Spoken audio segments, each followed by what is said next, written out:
Bismillahirrahmanirrahim. Assalamualaikum warahmatullahi wabarakatuh.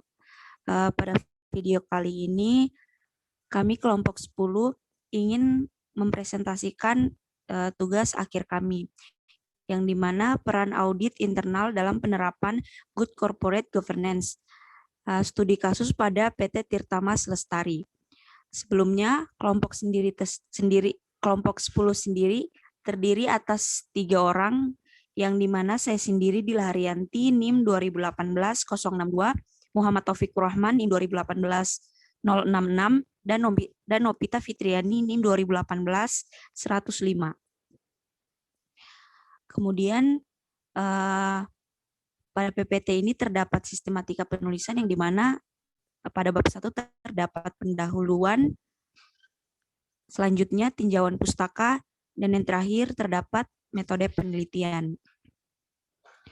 Bab 1 pendahuluan. Latar belakang. Poin-poin latar belakang. Perusahaan air minum dalam kemasan tidak optimal dalam merealisasi target pertumbuhan ekonomi yang disebabkan karena konsumsi rumah tangga secara triwulan melemah di bawah 5%.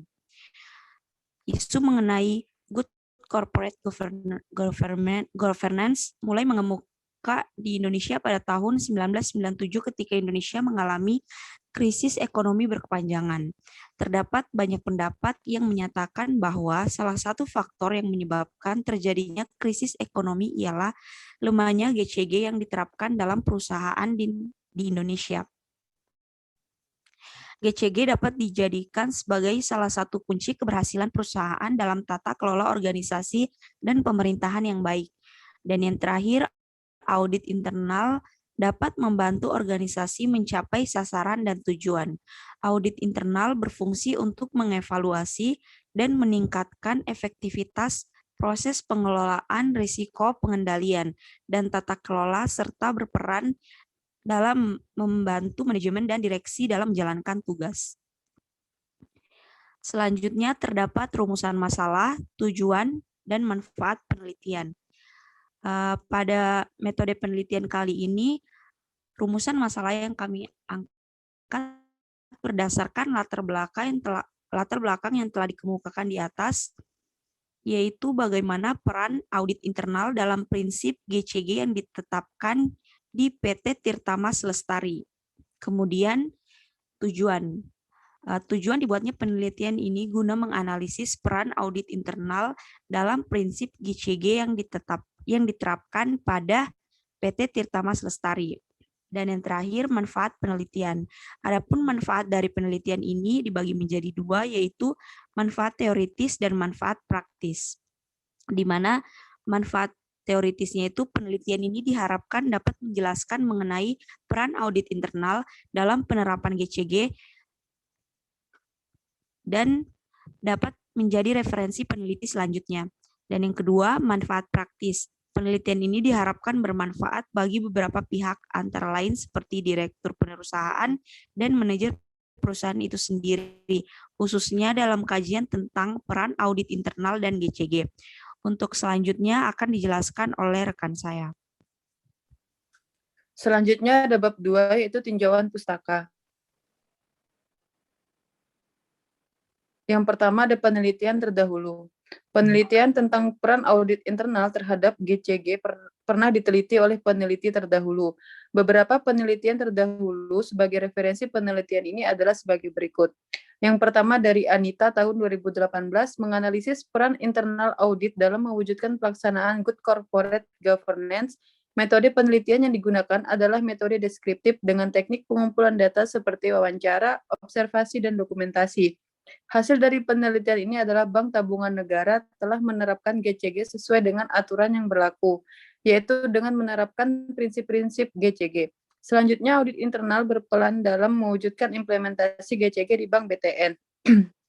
Yang kedua, ada penelitian yang dilakukan oleh Amelia pada tahun 2018 yang menganalisis tentang peranan audit internal terhadap penerapan Good Corporate Governance.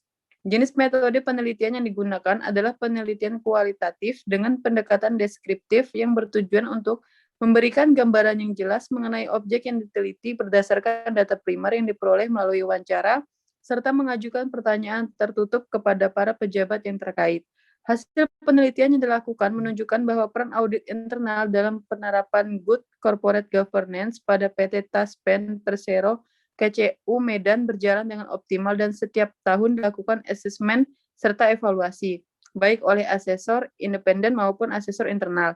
Asesmen dilakukan dengan mengacu pada surat keputusan Sekretaris Kementerian BUMN nomor SK 16/SMBU/2012 tanggal 6 Juni 2012 tentang indikator parameter penilaian dan evaluasi atas penerapan tata kelola perusahaan yang baik atau sering disebut Good Corporate Governance yang terdiri dari 6 aspek penerapan GCG, 43 indikator dan 153 parameter, serta faktor-faktor yang diuji kesesuaian penerapannya sebanyak 568 faktor uji kesesuaian atau FUK. Selanjutnya adalah landasan teori. Yang pertama itu Good Corporate Governance. Menurut Adrian tahun 1992 mendefinisikan Good Corporate Governance yaitu sistem yang mengarahkan dan mengendalikan perusahaan dengan tujuan agar mencapai antara kekuatan kewenangan yang diperlukan oleh perusahaan untuk menjamin kelangsungan eksistensinya dan pertanggungjawaban kepada pemangku kepentingan. Hal ini berkaitan dengan peraturan kewenangan pemilik, direktur, manajer, pemegang saham, dan sebagainya. Tata kelola perusahaan mewakili sistem di mana perusahaan ini diarahkan dan terkontrol. Berdasarkan SK Menteri BUMN nomor 117/M/MBU/2002, corporate governance adalah suatu proses dan struktur yang digunakan oleh organ BUMN untuk meningkatkan keberhasilan usaha dan akuntabilitas perusahaan guna mewujudkan nilai pemegang saham dalam jangka panjang dengan tetap memperhatikan pemangku kepentingan atau stakeholders lainnya berdasarkan peraturan perundang-undangan dan nilai-nilai etika.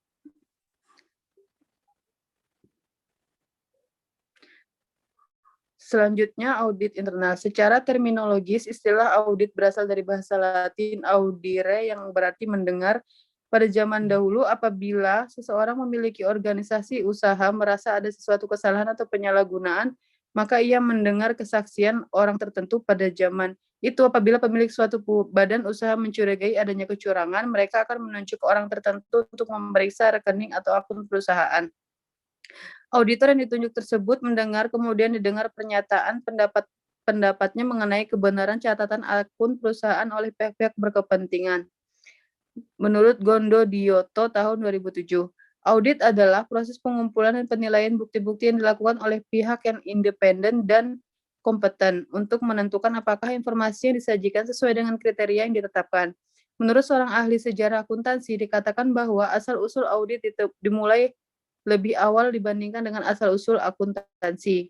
Ketika kemajuan peradaban membawa pada kebutuhan akan adanya orang yang dalam batas tertentu dipercaya untuk mengelola harta milik orang lain, maka dipandang patut untuk melakukan pengecekan atas kesetiaan orang tersebut, sehingga semuanya akan menjadi jelas, menurut Agus Sukrisno tahun 2004. Sehingga peran audit internal dalam mewujudkan Good Corporate Governance menurut Effendi tahun 2016 yaitu yang pertama mendorong transparansi dan integritas dalam laporan keuangan perusahaan. Yang kedua, mendorong akuntabilitas dalam pengelolaan aset perusahaan. Yang ketiga, mendorong pertanggungjawaban atau responsibility perusahaan kepada publik melalui corporate social responsibility, community development atau program kemitraan dan bina lingkungan. Yang keempat, ada mendorong independensi perusahaan terhadap pihak-pihak terkait termasuk pemegang saham minoritas. Dan yang terakhir, mendorong kewajaran atau fairness dalam pengadaan barang dan jasa termasuk dipastikannya tidak ada pelanggaran terhadap undang-undang anti monopoli dan persaingan usaha yang sehat. Selanjutnya akan dijelaskan oleh rekan saya. Selanjutnya, bab 3, metode penelitian. Jenis penelitian, jenis data, dan sumber data. Jenis penelitian. Jenis penelitian ini adalah penelitian deskriptif, karena sesuai dengan tujuan penelitian yang hanya mendeskripsikan saja. Lokasi penelitian ini ada di PT Tirta Mas Lestari, Unit Pandaan. Jenis data dan sumber data. Dalam penelitian ini, jenis data yang digunakan adalah data primer dan sekunder, di mana Data primer didapat langsung dari perusahaan berupa peran audit internal dalam penerapan GCG, sedangkan data sekunder diperoleh dari perusahaan yang sudah diolah berupa struktur organisasi. Berikutnya, unit analisis. Fokus penelitian ini adalah peran audit internal dalam menunjang GCG yang meliputi pertama, transparansi, kedua, akuntabilitas, yang ketiga, pertanggungjawaban, keempat, independensi, dan terakhir, kewajaran. Selanjutnya, metode pengumpulan dan teknik analisis data. Teknik perolehan data. Menurut Zaman Satori dan Aan Komariah tahun 2011, pengertian teknik pengumpulan data adalah sebagai berikut. Pengumpulan data dalam penelitian ilmiah adalah prosedur sistematis untuk memperoleh data yang diperlukan. Dari pengertian tersebut dapat disimpulkan bahwa teknik pengumpulan data sangat erat hubungannya dengan masalah penelitian yang ingin dipisahkan. Masalah akan mempengaruhi penentuan teknik pengumpulan data yang akan digunakan. Teknik atau cara pengumpulan data yang dilakukan peneliti adalah sebagai berikut. Yang pertama, wawancara, dan kedua, dokumentasi. Berikutnya, tahapan analisis data. Yang pertama, mengidentifikasi peran audit internal dalam menunjang penerapan GCG. Selanjutnya, mengevaluasi peran audit internal. Sekian presentasi dari kami. Apabila ada salah kata, mohon dimaafkan. Assalamualaikum warahmatullahi wabarakatuh.